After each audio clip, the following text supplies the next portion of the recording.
안녕하세요. 한류 외신과 해외 반응을 소개하는 한류클래스TV입니다.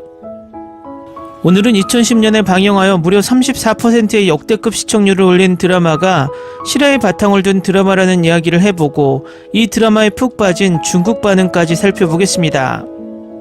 1784년 3월 노비로 들인 최고대의 삼녀 곱덕이 1789년 8월 25일 밤을 틈타 도주한 바 오는 10월 5일까지 곱덕을 붙잡아 오겠습니다. 노비 매매 과정에서 신뢰를 저버릴 일을 했다면 관청에 고발돼 엄한 형벌을 받게 되더라도 달게 받겠습니다. 김도영 전북대 국문학과 교수가 지난 9일 공개한 전북대 박물관 수장고에 보관된 고창 함양오시 문 중에 고문서에서 확인된 조선시대 생활상의 한 대목입니다. 이 문서는 노비 매매를 중개한 거강꾼 오삼재가 1789년 9월 3일 오시문중 대리인인 노비 운노미에게 써준 약정문서와 같은 수기입니다. 이 짧은 고문서에서 조선시대의 노비 매매가 어떤 방식으로 이루어졌는지 또 노비가 도망갔을 때 어떻게 조치했는지에 대한 단서가 담겨 있습니다. 배우 장혁이 주연한 인기 드라마 추노의 한 장면과도 같은 조선시대 노비 매매와 도주 사건이 약 240년 전 고창에서 실제했다는 점이 흥미롭습니다. 거강꾼인 오삼재는 1784년 3월 11일 오시문중의 노비 매매에 보증인으로 참여해 거래를 성사시켰으나 5년 뒤 매매한 노비가 도망을 가 이에 대한 책임을 져야 했습니다. 오시문중의 다른 고문서를 조금 더 들여다보면 이 사건의 정황이 더 분명히 드러납니다. 양인이었던 곱덕의 아버지 최고대는 1784년 3월 11일 거강꾼 오삼재의 중개로 자매문기를 써 셋째 딸 곱덕을 오시문중의 노비로 보냅니다. 작성된 매매문서를 보면 최고대의 집안은 지난해 흉년으로 집안 전체가 굶어 죽을 형편에 놓이게 됐고 셋째 딸 곱덕을 오시문중의 쌍갑에 매매해 공궁을 면하고자 했던 것입니다. 문서에는 흉년으로 수많은 식구가 오랫동안 부항이 들어 살 길이 막막하니 굶주려 함께 죽는 것보다는 여식을 쌍갑으로 팔아서 생을 도모하는 게 낫지 않겠습니까? 이에 삼녀 곱덕을 오생훈의 집에 뒤에 태어날 아이와 함께 영영 방매합니다라는 문구는 남은 식구들을 위해 여식을 노비로 보내야 했던 조선시대 가장의 착잡한 마음이 고스란히 드러납니다. 곱덕이 도망가 매매 등에 관한 문서를 살펴보면 곱덕은 흉년으로 보릿고개를 넘기기 어려운 형편인 집안 식구들을 위해 쌍값에 노비로 팔려간 것으로 추정됩니다. 이후 어떤 연유에서인지 5년 만에 야반 도주를 하고 추노꾼에게 쫓기는 신세가 됐다고 문서에 남아 있습니다. 과연 곱덕은 끝까지 잡히지 않았을까요? 그 결과는 드라마 추노에 푹 빠져서 엄청난 리뷰들을 남긴 중국인 반응을 보고 알려드리겠습니다. 다음은 추노를 시청한 중국 시청자 반응입니다. 아무리 봐도 근래 최고의 사극 로맨스 드라마 중 하나로 여운과 설렘, 엔딩은 더욱 눈물겹다. 여주인공은 남주와 함께 떠나고 남주도 죽지만 마지막 순간에 여주인공과 함께하게 되었고 기사도의 대인은 종말을 구하고 세상에는 아무것도 남지 않았다. 내가 본 한국 드라마 중 최고, 한국 드라마에 이런 명작이 있는지 왜 몰랐을까. 운명적으로 널 사랑해를 보고 2023년에 추노를 보게 돼 장혁을 우연히 발견했다. 난 그냥 이대길과 사랑에 빠졌다. 이 드라마를 잊을 수 없다. 훌륭한 스토리, 연출, 연기, 그림, 액션, 음악의 완벽한 조화. 이대길 캐릭터는 잘 쓰여진 캐릭터이며 장혁이 이 캐릭터를 살려내느라 고생 많았어. 브로맨스도 좋아. 설화도 따라다니는 것이 좋아. OST 대박. 액션 장면 최고야. 대부분 현실적이야. 그리고 복근 진짜 좋아. 아름답고 웅장하고 감성적이며 드라마틱하고 독특했습니다. 코믹한 부분들의 잘생김을 더해 웃음을 자아냈습니다. 나는 드라마의 슬픈 부분에 주체할 수 없이 울었다. 이야기도 사랑스럽고 실제 한국 역사의 일부였기에 이 드라마가 훨씬 더 재밌었다. 처음에 이 시리즈를 보고 싶었을 때 조금 회의적이었고 마음에 들지 않을지도 모른다고 생각했다. 하지만 처음 5, 6화를 보고는 포기할 수 없었다. 모든 배우들의 연기가 훌륭했다.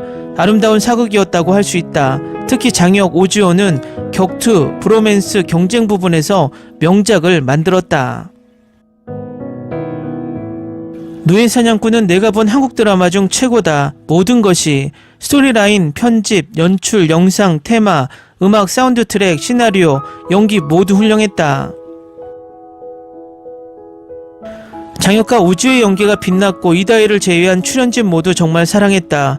그녀는 성격이 약하고 답답했다. 대기를 위해 그리고 슬프고 아픈 결말을 위해 울었다.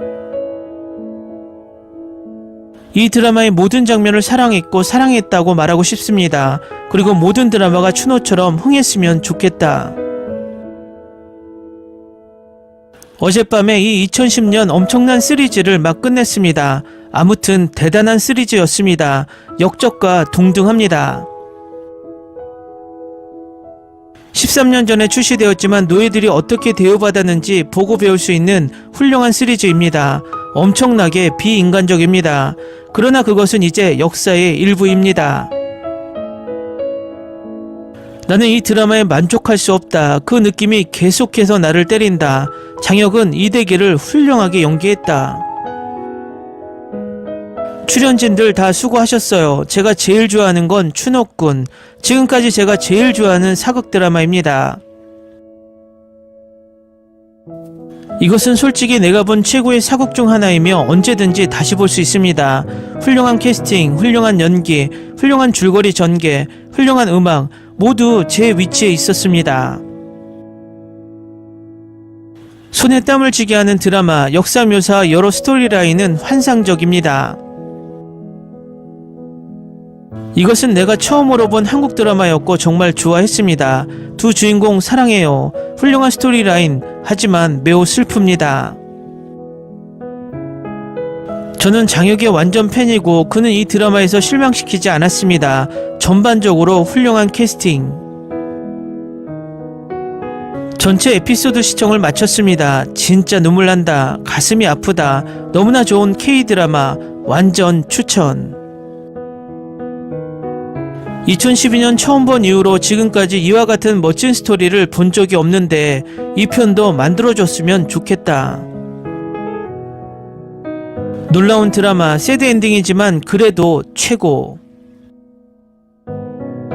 내가 본 최고의 드라마, 역대급 사랑, 용기 모든 것이 있다. 내가 매년 보는 최고의 드라마, 난 이 드라마의 스토커 팬이다. 그냥 한국 드라마는 최고다. 마지막은 보기 싫다. 너무 잔인하다. 진짜 내 생에 제일 많이 웃고 운 드라마다. 전설적인 드라마, 장혁은 그냥 전설이었다. 댓글 반응 잘 보셨나요? 중국인들도 이 드라마에 푹 빠진 모습이 고스란히 댓글 반응에 나옵니다. 그렇다면 과연 실제 추노꾼에 쫓겼던 곱덕이는 잡혔을까요? 거강꾼 오삼재의 곱덕이를 잡겠다는 다짐은 결연했지만 도주한 곱덕은 추노꾼의 손에 잡히지 않았던 모양입니다. 전북대 박물관이 소장 중인 오시문중의 호족단자에는 곱덕이 1879년까지 도망노비로 기재되어 있습니다. 이로미로 18세에 도주한 곱덕은 108세가 되는 해까지도 붙잡히지 않은 것입니다. 이 기사를 읽다 보니 추노를 시청한 중국인 반응이 궁금해서 반응을 전해드렸습니다. 한류 클래스TV는 한류 외신과 해외 반응을 꾸준히 쫓아가 보겠습니다. 재밌게 잘 보셨나요? 여러분의 구독, 좋아요, 댓글, 알람 설정은 컨텐츠 제작에 큰 힘이 됩니다. 항상 하시는 일마다 대박 나시고 행복하시길 바랍니다.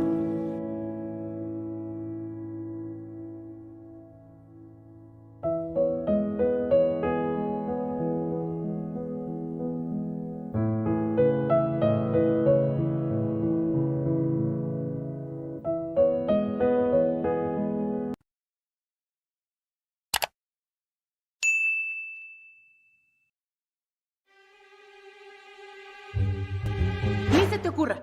Olvida el ganso y los tomates. No hables de las ballenas. No es un acuario. No actúes como tonta. Que eras una genio. ¿Sí? No vayas a presumir, a la gente no le gusta eso. Y no digas cosas sin sentido. Y bueno, ¿terminamos? Hasta pronto. Abogada, tengo mucha curiosidad por conocerla.